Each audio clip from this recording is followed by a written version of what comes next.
C'était en juillet 2021, au siège de l'événement, un bi-hebdomadaire bien connu au Burkina Faso. Une rencontre organisée pour parler de l'actualité avec le directeur de publication et journaliste d'investigation, Atiana Serjoulon.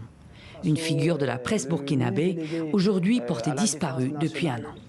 Le 24 juin 2024, selon divers médias du pays, il est enlevé à l'aube par un commando d'une dizaine d'hommes qui se présentent comme membres de l'Agence nationale de renseignement. Lauréat de multiples prix, le journaliste d'investigation de 39 ans enquêtait sur des faits de corruption, sur l'armée et documentait la répression ou encore les enlèvements et les disparitions justement.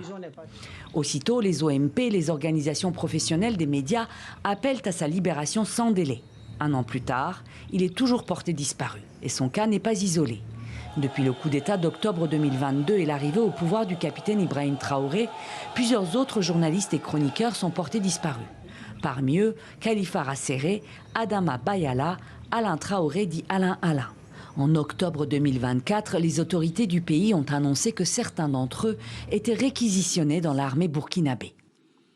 Concernant les allégations de disparition forcée des journalistes Serge Oulon, Adama Bayala et Khalifa Rasseré, il convient de relever que ceux-ci n'ont pas fait l'objet de disparition forcée. Ils ont été réquisitionnés sur la base du décret portant mobilisation générale et mise en garde. Ils exécutent leurs réquisitions dans une localité du pays et contribuent aux côtés des forces armées nationales et des forces de sécurité intérieure aux opérations de sécurisation du territoire. Aucune image d'eux n'a été rendue publique, mais des vidéos d'autres journalistes réquisitionnés et envoyés au front circulent sur Internet. Gezouma Sanogo et Boukari Ouoba, président et vice-président de l'Association des journalistes du Burkina, et Luc Pagbelgem, journaliste de la télévision privée BF1, sont ainsi filmés en tenue militaire sur cette vidéo apparue sur les réseaux début avril.